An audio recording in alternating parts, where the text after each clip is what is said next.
찬송가 94장으로 찬송하겠습니다. 94장 찬송입니다.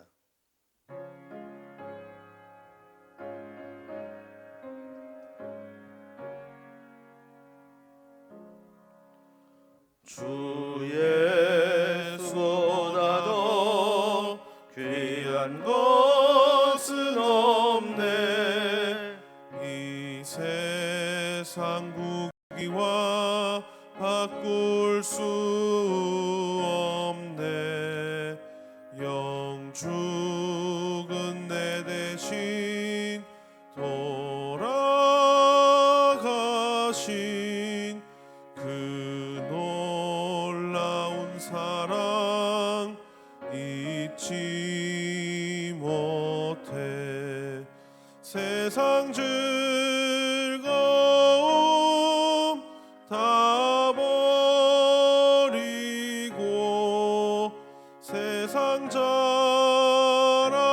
다 버렸네. 주 예수보다 더 귀한 것은 없네. 예수 밖에는 없네. 주 예수보다 더 귀한 것은 없네. 이 세상 명예와 바꿀 수 없네. 이전에 즐기던 세상 일도 주 사랑하는 마음 뺏지 못해. 세상 즐거움 다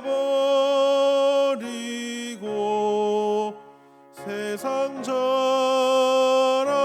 다 버렸네. 주 예수보다 더 귀한 것은 없네. 예수 밖에는 없네. 주 예수보다 더 귀한 것은 없네. 이 세상 행복과 바꿀 수 없네. 유혹과 핍박이 몰려와도 주 섬기는 내 맘 변치 않아. 세상 즐거움 다 버리고 세상 자랑 다 버렸네. 주 예수보다 더 귀한 것은 없네. 예수 밖에는 없네.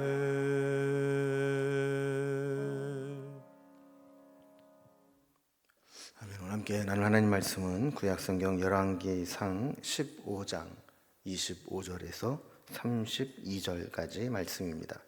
열왕기상 15장 25절에서 32절까지 말씀, 구약성경 541면입니다. 말씀을 제가 봉독하겠습니다. 유다의 아사왕 둘째 해에 여로보암의 아들 나답이 이스라엘 왕이 되어 2년 동안 이스라엘을 다스리니라. 그가 여호와 보시기에 악을 행하되 그의 아버지의 길로 행하며 그가 이스라엘에게 범하게 한 그 죄 중에 행한지라. 이에 이사갈 족속 아이야의 아들 바아사가 그를 모반하여 블레셋 사람에게 속한 기쁘돈에서 그를 죽였으니 이는 나답과 온 이스라엘이 기쁘돈을 애워싸고 있었음이더라. 유다의 아사 왕 셋째 해에 바아사가 나답을 죽이고 대신하여 왕이 되고, 왕이 될 때에 여로보암의 온 집을 쳐서 생명 있는 자를 한 사람도 남기지 아니하고 다 멸하였는데, 여호와께서 그의 종 실로 사람 아히야를 통하여 하신 말씀과 같이 되었으니 이는 여로보암이 범죄하고 또 이스라엘에게 범하게 한 죄로 말미암음이며 또 그가 이스라엘의 하나님 여호와를 노엽게 한 일 때문이었더라. 나답의 남은 사적과 행한 모든 일은 이스라엘 왕 역대 지략에 기록되지 아니하였느냐. 아사와 이스라엘의 바아사 왕 사이에 일생 동안 전쟁이 있으니라. 아멘.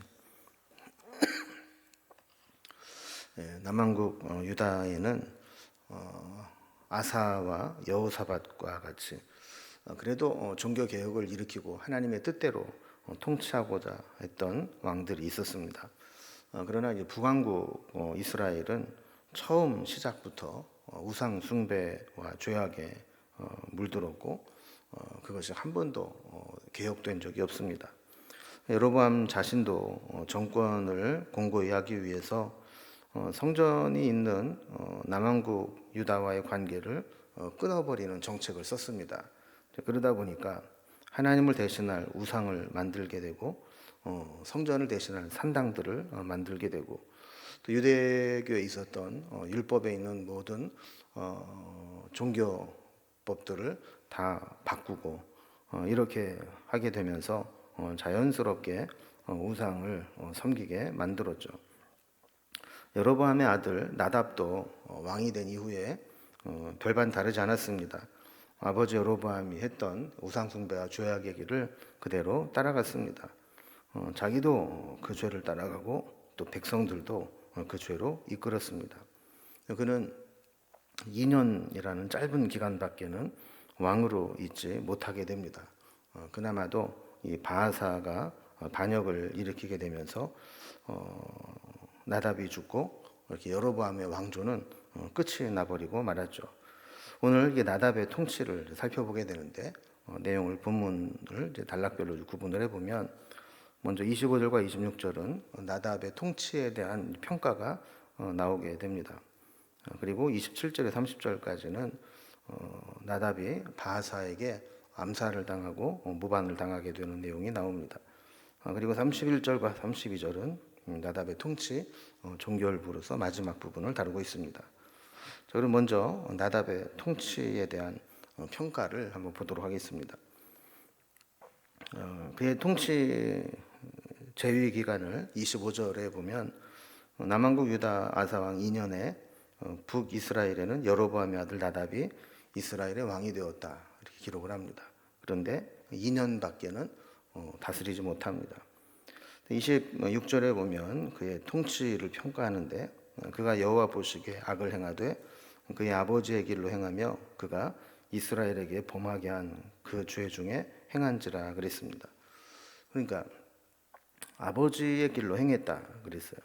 그러면서 그것이 이스라엘 백성을 범죄하게 한 악한 것이다 그랬습니다. 이걸 보면 이 죄의 악순환을 보게 됩니다. 나답이 행하는 악행들은 다 아버지에게서 물려받은 겁니다. 근데 여기서 끝나지 않고 이스라엘 백성들을 범죄하게 했습니다.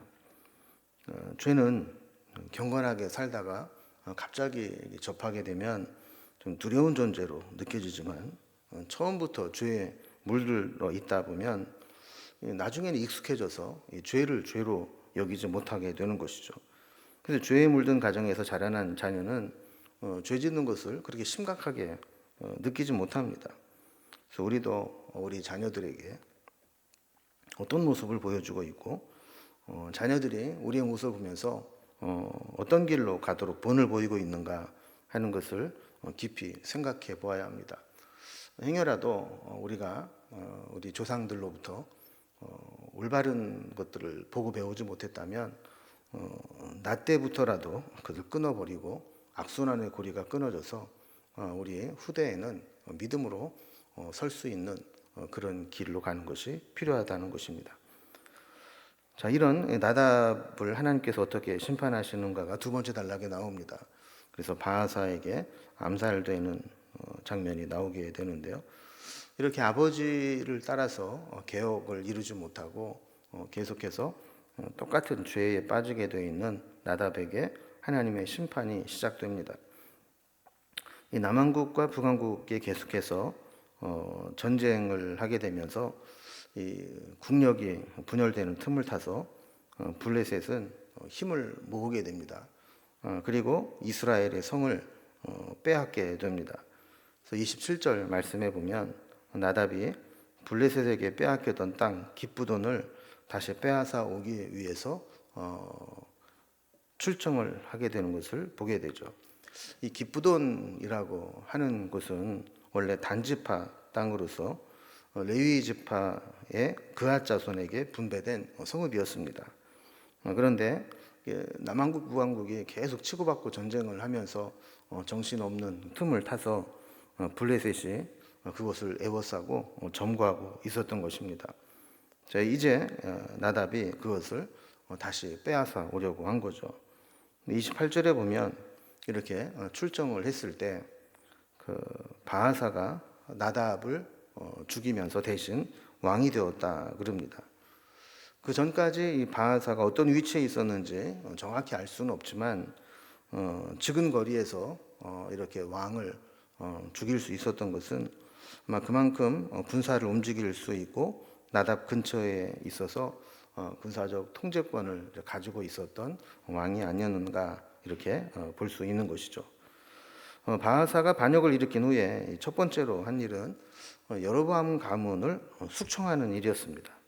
그래서 29절 말씀을 보면 바하사는 여로보암의 집안에 살아남은 자가 있는지 샅샅이 살펴서 생명 있는 자는 한 사람도 남기지 않고 다 멸했다 그랬습니다. 반역을 일으킨 자들의 마음에 늘 불안이 있죠. 자기도 반역을 일으켰기 때문에 또 누군가가 반역을 일으킬 수 있다. 또 그 씨를 남겨두면 언젠가는 보복을 할 수 있다. 이런 생각 때문에 보복이나 후환이 없도록 이렇게 한 사람도 남기지 않고 철저하게 숙청을 하게 된 겁니다. 이것은 이제 14장 10절에서 여로보암의 아들이 병들었을 때 아이야 선지자를 찾아간 적이 있습니다. 그때 받았던 예언이 그대로 성취된 것입니다. 이때 아이야가 뭐라고 말씀을 전했냐면 여로보암에게 속한 사내는 다 끊어버리되 거름더미를 쓸어버림 같이 말갛게 쓸어버릴 것이다 하는 이제 심판의 예언을 하게 되죠. 여로보암의 이 집안이 하나님의 심판의 예언을 듣고도 돌이키지 않고 계속해서 악한 길로 가게 될 때 이런 심판을 받게 될 것이다 라고 예언을 했는데 그 예언의 말씀이 나답 때에 이루어지게 된 것입니다. 경고는 단순히 겁을 주는 게 아닙니다. 뭐 간단한 경우에는 뭐 주의를 환기시키거나 겁을 주는 용도로 쓰이는 경고도 있겠죠. 그러나 가장 심각한 경고는 만약에 그 경고를 무시하고 잘못된 길에서 돌이키지 않으면 돌이킬 수 없는 재앙에 임하게 되는 그런 경고도 있는 것입니다. 이것을 30절에서 다시 언급합니다. 이렇게 여로보암 가문이 잔인할 정도로 비참하게 숙청당하는 것은 여로보암이 범죄하고 또 이스라엘 백성들을 범죄하게 한 길로 이끌어간 죄로 말미암음이라 하는 것입니다. 결국 이것이 하나님을 노엽게 했다는 것이죠. 자, 이런 면에서 본다면 나답이 통치했던 2년 동안의 시기는 잘못된 우상 숭배의 길을 버리고 하나님께로 돌이킬 수 있는 그런 회개의 기회였다라는 것을 보게 됩니다. 하나님께서 2년 동안 통치할 수 있게 하신 것은 왕권을 누려라라는 것이 아니라 이렇게 아버지 때로부터 잘못되어 있는 죄의 악순환을 끊어버릴 수 있는 기회로 주신 것이죠. 그러나 나답은 그 기회를 살리지 못했습니다. 여러분, 우리에게 기회는 항상 있는 게 아닙니다. 뭐 언제든지 우리가 마음만 먹으면 쓸 수 있다면 그게 무슨 기회겠습니까? 기회는 그야말로 있을 때 잡아야 되는 것이고 놓치고 지나가 버리고 나면 다시는 돌이킬 수 없는 것이 기회가 될 수 있다라는 것이죠. 어쨌든 나답은 이렇게 자기에게 주어진 기회, 2년이라는 기회를 바르게 사용하지 못하게 되었을 때 바하사에게 이렇게 모반을 당해서 죽임을 당하고 만 것입니다. 이제 그의 마지막 통치 부분을 세 번째 단락에서 살펴보게 됩니다. 32절에 보면 이제 북이스라엘 바하사 역시 남왕국 유다 아사와 계속 전쟁을 했다라고 기록을 하고 있습니다. 그러니까 결국에는 믿음으로 살지 못하게 될 때 하나님께서는 그것에 계속해서 그런 국지전을 통해서 깨닫게 하시는 거죠. 참된 평화와 평안은 내가 지키려고 한다고 해서 지켜지는 것이 아닙니다. 하나님께서 주셔야 하는 것이고 하나님께서 평안을 지켜주실 때만 지킬 수 있다는 것을 우리에게 보여주는 겁니다. 자, 이렇게 해서 결국 솔로몬의 아들 르호보암에 대적해서 왕이 되었던 여로보암의 왕조는 끝이 납니다. 그리고 바하사 왕조가 시작이 되죠. 북이스라엘의 역사를 보면 210년 동안 9개의 왕조가 생겨나게 됩니다. 그리고 그 중에서 7명이 반역으로 암살당해서 왕좌에서 내려오게 됩니다. 이렇게 비극적인 역사를 이어가면서도 북이스라엘에는 단 한 명도 하나님 말씀대로 돌이키려고 하는 선한 왕이 등장하지 못합니다. 미련한 자는 역사를 보고도 깨닫지 못하는 자라는 말이 있습니다. 그리고 우리에게 역사가 중요한 이유는 그저 과거에 몇 년도에 뭐가 있었다라는 것을 지식으로 하는 게 아니라 역사는 그냥 과거에 있었던 사건이 아니라는 겁니다. 역사는 보이지 않는 수많은 교훈을 우리에게 줍니다. 때로는 값비싼 대가를 지불하고 얻게 된 수많은 교훈들이 역사 속에 녹아 있습니다. 그래서 우리는 역사를 보면서 역사가 우리에게 주는 교훈을 얻을 수 있어야 지혜로운 사람이 될 수 있습니다. 그런데 미련한 사람은 역사를 통해서 배우지 못합니다. 과거에 왜 우리가 망했는지, 왜 하나님의 은혜가 떠나갔는지, 왜 하나님의 징계와 심판이 있었는지 역사를 통해서 배우지 못하게 되면 똑같은 잘못된 전철을 밟게 되고 똑같은 길을 갈 수밖에 없는 것이죠. 그래서 바하사 역시 나답과 똑같은 악행을 이어서 하게 되는 겁니다. 우리는 오늘 나답의 이야기를 통해서 우리가 진짜 싸워야 될 대상이 누구이고 무엇인가를 생각해 보게 합니다. 나답은 블레셋이 침략해 왔을 때 그 성을 지키기 위해서 군대를 일으켜 나갔지만 결국 그 자리가 자기가 죽는 자리가 되고 말았습니다. 블레셋보다 더 치명적이고 심각한 우상 숭배와 죄악의 침투는 무방비 상태로 대했기 때문이죠. 우리가 정말 두려워야 될 대상은 블레셋과 같은 외부의 위협이나 침략이 아니고 우상 숭배를 하면서도 하나님을 두려워하지 않는 불신앙과 영적인 무감각함입니다. 그래서 이 나답이 아버지로부터 잘못 배운 것을 또 백성들에게 잘못 가르치고 자기도 악을 행하고 하면서 역사를 통해서 배움을 갖지 못하게 되었을 때 결국 비참하게 그의 가문이 끝나게 된다라는 것을 우리가 보면서 우리도 정말 우리가 배워야 될 것이 무엇인지, 성경을 읽으면서도 단순히 어떤 지식으로만 끝나면 아무 의미가 없습니다.